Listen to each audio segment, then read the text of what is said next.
Hola, Dios te bendiga, bienvenido, bienvenida una vez más a este programa La Biblia Leída y Explicada. Hoy vamos a terminar ya con el capítulo 27 del Evangelio según San Mateo. Ya nos queda solamente un capítulo para concluir el estudio de este libro y estaremos leyendo los versos 62 al 66 bajo el título La guardia ante la tumba. Pero como siempre vamos a iniciar orando. Padre, gracias te damos, Señor, por un día más de vida, por una oportunidad más de leer tu palabra, Señor. Te pido que me des sabiduría, que me des entendimiento, que reveles, Señor, a mi espíritu las palabras, Señor, que tú quieres hablar hoy a tu pueblo a través de este pasaje, Señor. En el nombre poderoso de Jesús, amén y amén. Gloria a Dios. Evangelio según San Mateo, capítulo 27, verso 62. Dice así: al día siguiente, que es después de la preparación, se reunieron los principales sacerdotes y los fariseos ante Pilato, diciendo: Señor, nos acordamos que aquel engañador dijo, viviendo aún, después de 3 días resucitaré. Manda pues que se asegure el sepulcro hasta el 3er día, no sea que vengan sus discípulos de noche y lo hurten y digan al pueblo: resucitó de entre los muertos, y será el postrer error peor que el primero. Y Pilato les dijo: ahí tenéis una guardia, id, aseguradlo como sabéis. Entonces ellos fueron y aseguraron el sepulcro, sellando la piedra y poniendo la guardia. Amén, gloria a Dios. Bueno, un pasaje bastante interesante con muchas cosas que me llaman la atención. Lo primero es que nos dice aquí que era el día siguiente después de la preparación. Es decir, Jesús fue crucificado en el día de la preparación antes del día de reposo. Por eso trataron de recoger los cuerpos temprano de los que habían crucificado antes de que comenzara el día de reposo. Y por eso fue que cuando se le dio sepultura a Jesús, pues las personas no pudieron ir porque ya estaban en día de reposo y no podían ir a ungirle para la sepultura. Recordemos que habíamos estudiado que anteriormente esta mujer María, que derramó ese perfume sobre los pies de Jesús, el Señor le dijo que lo estaba ungiendo para su sepultura porque nadie podía ir a causa del día de reposo. Sin embargo, ya era día de reposo el día siguiente y estos hombres, los principales sacerdotes, los fariseos, no tenían reposo en su vida. Ellos estaban preocupados porque recordaban las palabras de Jesús, recordaban que Jesús había dicho que al 3er día iba a resucitar. Y esto me llama mucho la atención porque no se nos dice que los discípulos recordaran esto. Sin embargo, los fariseos sí lo recordaban. No sé si los discípulos tal vez lo recordaban o no lo recordaban. Tal vez le era muy difícil poderlo creer o tal vez realmente se les había olvidado. Sin embargo, los fariseos sí lo tenían bien presente. Ellos estaban atentos a las palabras de Jesús y tenían miedo de que sus discípulos lo robaran el cuerpo. Es decir, que el factor común era que ni los fariseos ni los discípulos creían realmente que Jesús iba a resucitar, aunque recordaban que sí lo había dicho, no tenían la fe. Y esto me llama mucho la atención también porque después de haber visto resucitar a Lázaro, después de haber visto resucitar a otras personas que Jesús resucitó y sanó, ¿cómo no iban a creer que Jesús iba a cumplir sus palabras e iba a resucitar también? Y ahí también vemos que la fe es un don de Dios.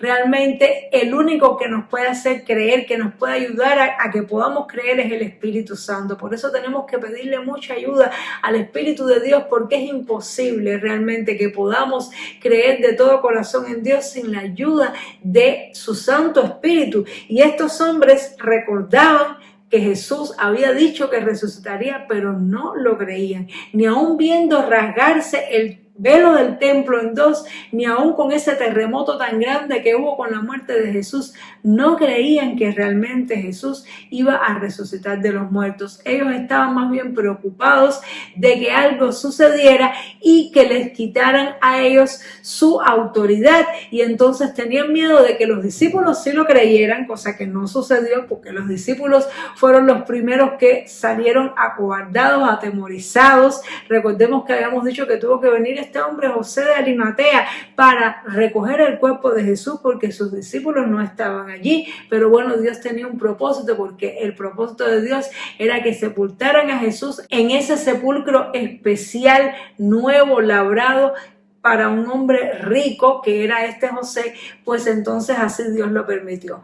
Pero el resumen es que todos sabían que Jesús dijo que iba a resucitar, pero nadie lo creía. Realmente para mí esto es algo bastante sorprendente, porque siempre pensé que es que no lo recordaban, pero me doy cuenta que es que sí lo recordaban, pero no lo creían. Y entonces, para asegurar los fariseos, no sea que los discípulos tomaran y se robaran el cuerpo y después fuera peor, es decir, algo en su corazón les decía que aquello no había terminado allí. A pesar de que ellos habían visto el cuerpo de Jesús muerto, no estaban tranquilos, estaban inquietos porque sentían que aquello no iba a terminar allí. Y entonces mandaron a estos soldados para asegurarse, y ellos mismos fueron a llevarlos, es decir, que se tomaron el trabajo en el día de reposo de ir a asegurar el sepulcro de Jesús. Y ahí nos da a entender que para ellos lo más importante no era realmente honrar ni adorar a Dios, sino salvaguardar su posición religiosa. Y los historiadores nos cuentan de que una guardia romana de este tipo, como la que se le asignó para cuidar al sepulcro de Jesús, se componía de 4 soldados y se renovaba cada 4 horas para garantizar que los soldados no se quedaran dormidos. Otro dato muy importante también es que el castigo para un soldado que se quedaba dormido durante una guardia era morir quemado vivo. Así que los soldados trataban de no quedarse dormidos bajo ningún concepto, porque eso le podía costar la vida, y eran 4 personas. Por lo tanto, no hay ninguna probabilidad real de que los soldados, los 4, se hayan quedado dormidos y que el cuerpo de Jesús haya sido robado como ellos pensaban. Así que los fariseos, sin quererlo, cooperaron con el plan de Dios y cooperaron para realmente verificar de que Jesús realmente resucitó. Si ellos no hubiesen puesto esa guardia allí, pues entonces las personas iban a tener elementos para decir en el futuro de que Jesús había sido robado su cuerpo por los discípulos y que por eso se dice que resucitó al ver la tumba vacía. Pero los fariseos, que eran sus enemigos, fueron los que mandaron a poner la guardia, y lo que hicieron fue ayudar a confirmar que realmente Jesús resucitó. Y dice que sellaron la piedra. Es decir, en aquel tiempo los sepulcros no es como nosotros que sepultamos a las personas debajo de la tierra, sino que se sepultaban, los judíos labraban cuevas en las rocas y ponían allí los cuerpos en sepulcros de piedra y luego los sellaban con una piedra bien grande. Es decir, que ellos garantizaron que estuviera bien sellada la piedra que tapaba el sepulcro de Jesús para que no pudiera ser removida. Hay un poco de diferencia de criterios con respecto a este tema, pues algunos dicen que la piedra era una piedra grande, redonda, bien grande, que fue rodada, y con ella taparon la entrada de la cueva donde sepultaron a Jesús.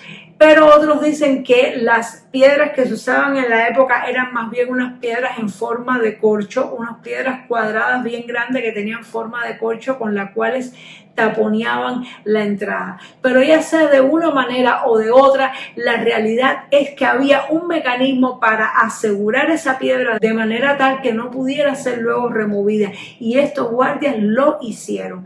Por lo tanto, confirmaron, verificaron de que realmente Jesucristo resucitó, lo cual vamos a estar estudiando en el próximo capítulo. Y esto nos enseña que no importa los planes que hagan nuestros enemigos en contra de nosotros, aun cuando creen que van a poderse salir con las suyas, Dios es tan poderoso, Dios es tan sabio, que puede hacer que incluso los planes de las tinieblas en contra de nosotros se vuelvan a nuestro favor, que puede hacer que todos aquellos que planean, que se esfuerzan y toman todas las medidas para hundirnos y para vencer sobre nosotros, pues lo lo que hagan sea contribuir a que Dios nos use más, a que Dios nos eleve más. Eso es la maravilla de estar con nuestro Señor, que Dios es tan maravilloso y tan poderoso y tan sorprendente y con una sabiduría tan grande que realmente confunde a sus enemigos y al final siempre, siempre, siempre nos da la victoria. Gloria a nuestro Dios. Vamos a orar. Padre, te damos gracias, Señor, en este día, en esta hora, por esta palabra. Gracias porque hoy tú nos has mostrado que tú siempre tienes el control, que aun cuando nuestro enemigo, Señor, planifica lo malo, Señor, en contra nuestra y se asegura de poder salirse con la suya, Señor, tú eres tan poderoso que puedes hacer que todas las cosas, Señor, obren para nuestro bien, obren para el bien de tu reino, obren para el avance, Señor, de nuestras vidas y de tus propósitos, Señor. Te damos gracias porque podemos confiar en ti, en que tú siempre tendrás la victoria y nos darás la victoria si somos fieles a ti, Señor. Muchas gracias te damos en el nombre de Jesús. Amén y amén. Dios te bendiga mucho y nos vemos Dios mediante en el siguiente programa para ya comenzar con el capítulo 28 del Evangelio según San Mateo. Chao.